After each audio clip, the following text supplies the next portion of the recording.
பகுதி உங்களுக்கு தெரியுமோ? கேம்பரிலிருந்து அங்கே ஆதிகள் வாரது அந்த பகுதியும் எனக்கு நல்லா தெரியும். ராமேஸ்வர பகுதி, ராமேஸ்வரத்துக்கு அது போயிருக்கணும். ராமேஸ்வரத்துக்கு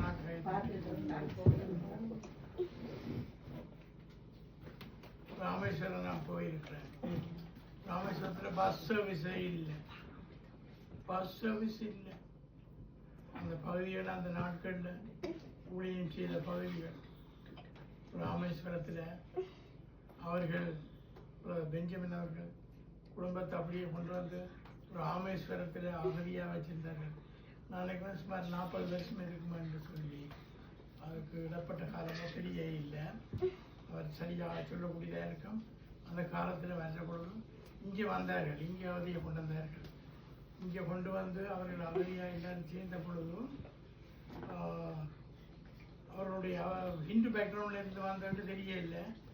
அந்த செத்த வீட்டின் பொழுதுதான் அவர்கள் அந்த சாட்சியை சொன்னார்கள். சொல்றது அவர் தான் இருந்த பொழுது பயங்கரமான இந்து வைராகியத்திலிருந்து வந்த ஒரு சகோதரி தேவன் தொட்டார்.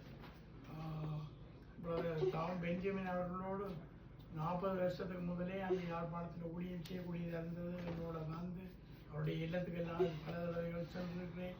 அந்த பிள்ளையை போன பொழுது எல்லா பற்றி அதிகமாக தெரியாத பொழுதும் கூட சகோதரி அவர்கள் இங்கே வந்த பொழுதும் அவர்கள் ராமேஸ்வரத்தில் ஜெபிச்ச வண்ணமாக பாய்மில் அகதிகள், எனக்கு இமிகிரேஷனில் வேலை செய்யப்படியாக தெரியும். அவங்க அகதியாக இந்தியாவில் எத்தனை வருஷமாக இருங்க, 30 வருஷம் 40 வருஷமாக இருந்தாலும் இலங்கை ஆக்களை அவர்கள் ஏற்றுக்கொள்வதே இல்லை. As long as you want to stay there, you can stay. எவ்வளோ காலம் நீங்கள் அங்கே இருக்கணுமோ அவ்வளோ காலம் இருக்கலாம். ஒன்றுமே கிடையாது. வேதனையான சம்பவமாக இருக்கிறது. இங்கே வந்து 3 வருஷத்துல ஒரு சிட்டிசன் ஆகிட்டு கொடுத்தார்கள். அந்த இடத்துல அவர்கள் வந்து இங்கே நல்லா ஜபிச்சார்கள், ஆவியில் நிரம்பி ஸ்தோத்திரிச்சு ஜபிச்சார்கள். அது முடிய இன்னொரு முறை வந்த பொழுதும் இப்போ உங்களுக்கு சர்ச்சில் உங்களுக்கு தெரியும், இந்த பில்டிங்கில் 4 சபை நடக்குது. அதில் ஒரு சபை காணக்கூடியதாக இருக்கிறது யுக்ரைனிய ஆட்கள் எல்லாம் இளமாக்கள், நல்ல உயரம், நல்ல இது இளமாக்கள். ஆனால் நான் சொல்லுவேன், வந்தால் ஒரு 6 மாதத்துக்குள்ளே ஆரம்பி இயேசுவை பற்றி அறிஞ்சு கொள்ள வேண்டும், சொல்ல வேண்டும். இல்லாட்டால் பிறகு 6 கஞ்சி பழம் கஞ்சியாக போயிடும். 6 மாதத்துக்குள்ள கத்திரி விட்டு கொண்டா சரி, இல்லாட்டால் அவர்களை பிடிக்கிறது பெரிய கஷ்டம். உலகத்துக்குள்ளே இழுபட்டு போயிடுவார்கள், கனடாக்குள்ளே இழுபட்டு போயிடுவார்கள்.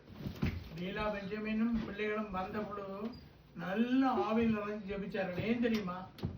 அங்கே பல இதுக்கு பாய் கூட கிடையாது ராமேஸ்வரத்தில். அவ்வளோ கஷ்டத்தில் இருந்தவர்கள் ஆவிக்குள்ளா சபைக்குள்ளா சென்று போனவர்கள் இங்கே வந்த பொழுது கத்தர்கள் சோதனம் இந்த பிள்ளையுடைய சாட்சியம் ஒன்றையும் காணக்கூடியதாக இருக்கிறது. என்ன வண்ணமாக அவர்கள் கத்தருக்குள்ளாக வளர்ந்தார்கள் என்று சொல்லி தாயினுடைய அன்பை குறித்து கொடுக்கிற பொழுதும் நான் சந்திராட்டை எத்தனை தடவை சொல்லியிருப்பேன். 72 வருஷத்துக்கு முதல் நடந்த சம்பவங்களை கத்தர்கள் சோதனை. அம்மா வயிற்று பாசன பொழுது ஓடி ஓடி அழுது. எனக்கு அப்போ 5 வயசும் இல்லை. 72 வருஷத்துக்கு முதல் கத்தர்கள் சோதனை. சூசாசில் அம்மாவை குறித்து பார்க்குற பொழுதும் நான் அங்கே அறியக்கூடியதாக இருக்கும். என்ன வண்ணமா அந்த அம்மா அவர்கள் இவ்வளவு இயலாத தன்மையாக இருந்தாலும் ஒவ்வொரு சின்ன விஷயத்தையும் நுணுக்கமாக அறிஞ்சு ஒவ்வொருவரையும் பற்றி விசாரிப்பார்கள். அவருக்கு தெரியும், எனக்கு தெரியும். கத்தர்கள் சோதனம். அதை வண்ணமாக சாரி லீலா பெஞ்சவன் அவர்கள் இன்னும் ஒரு காரியத்தை நான் சொல்லிக்கொள்ள விரும்புகிறேன். ஜபியினுடைய மூத்த சகோதரங்கள் 2 பேர். அதை பற்றி அதிகமாக ஒருவரும் கதைச்சா தெரியல. ஆனால் ஒரு வார்த்தை அந்த சித்தப்பட்டில் சொல்லுகிற பொழுது ஜபியின் கண் கலங்கினதை நான் பார்த்தேன்.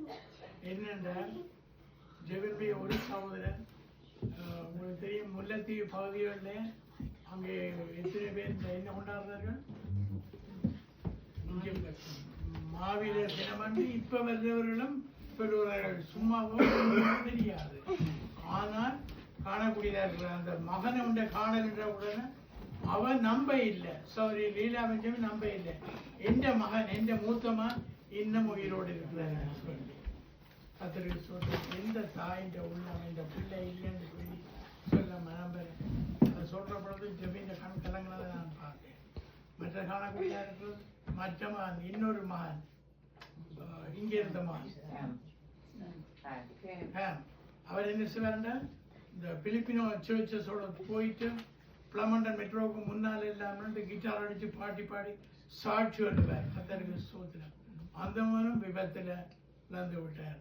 2 சகோதரங்கள், மூத்த சகோதரன் ஜெபிக்கு மூத்த, இந்த பிள்ளைகள் எல்லாருக்கும் மூத்த சகோதரன். கத்தருக்கு ஸ்தோத்திரம். இதெல்லாம் எனக்கு ஞாபகமாக இருக்கிறது. இவைகளெல்லாம் பார்க்கிற பொழுது நம்முடைய கத்தர் நல்லவர், அவர் மாறாதவர், அவர் போதுமானவர். ஆமென்.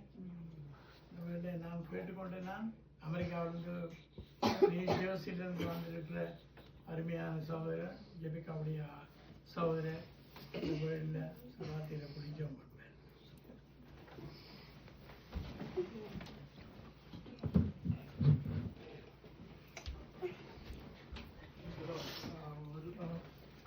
வந்திருக்க ஒவ்வொருவருக்கும் நான் சொல்கிறேன். அகிலாவோட குடும்பம் சொல்கிறேன். பேக் வேரில் பாஸ்டர் எல்லோரும் கஷ்டப்பட்டு வந்தீங்க. Thank you so much.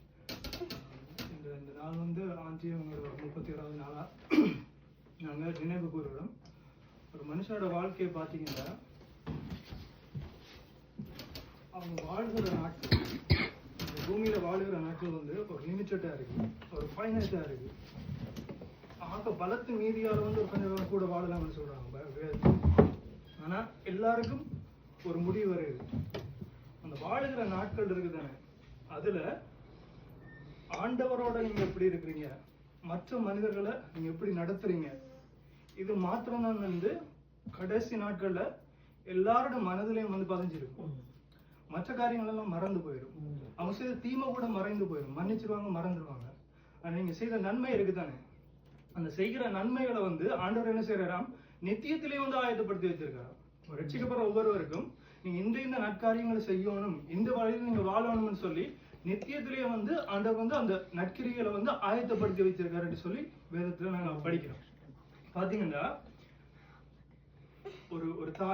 ஒரு தாய் வந்து ஒரு பிள்ளைய மறக்க மாட்டாரு. தாயோட அன்பு நாங்க பெரிய ஒரு அன்பா நாங்க மதிக்கிறோம். எல்லா அன்புலையும் விட தாயின் அன்பு ஒரு பெரிய அன்புன்னு சொல்லி நாங்க படிக்கிறோம். ஆண்டவருடைய அன்பு அதை விட ஒரு மேலான ஒரு அன்பு.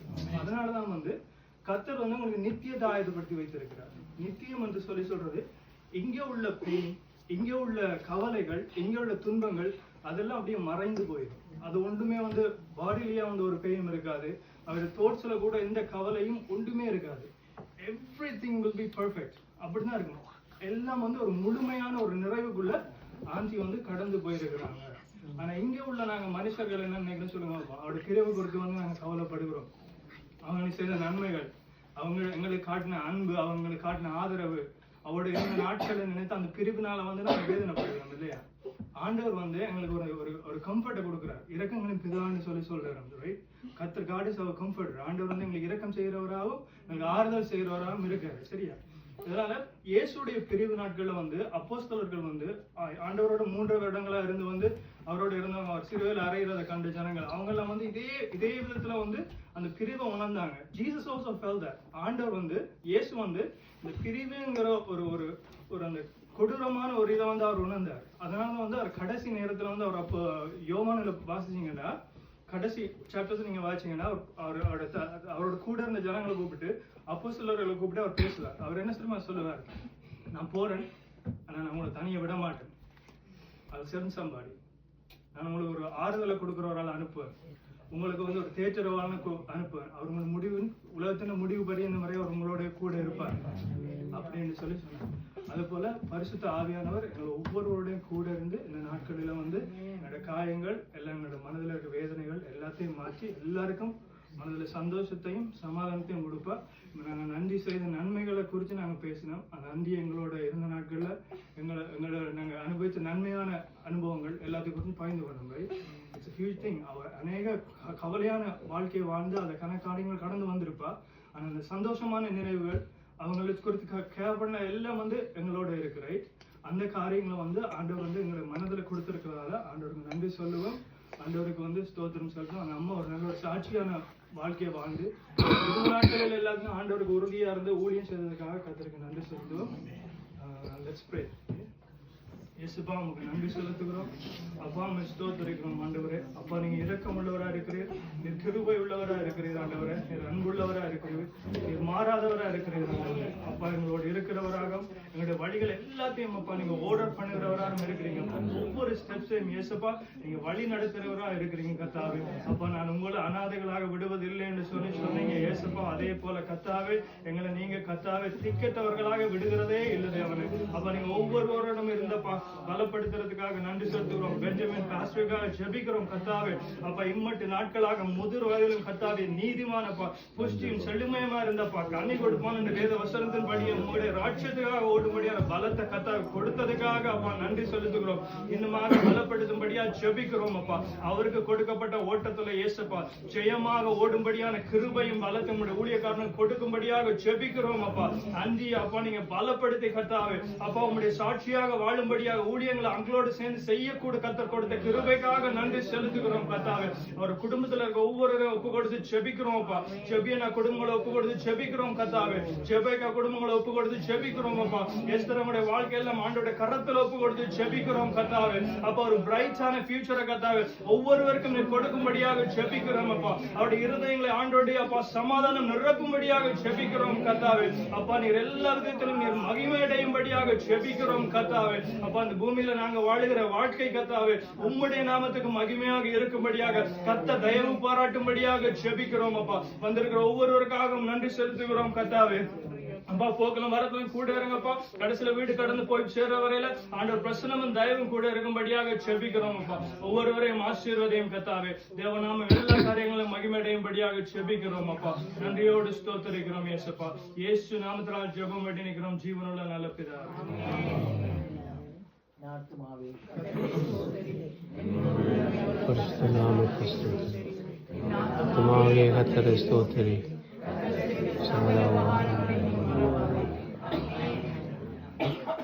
Bless the Lord of my soul.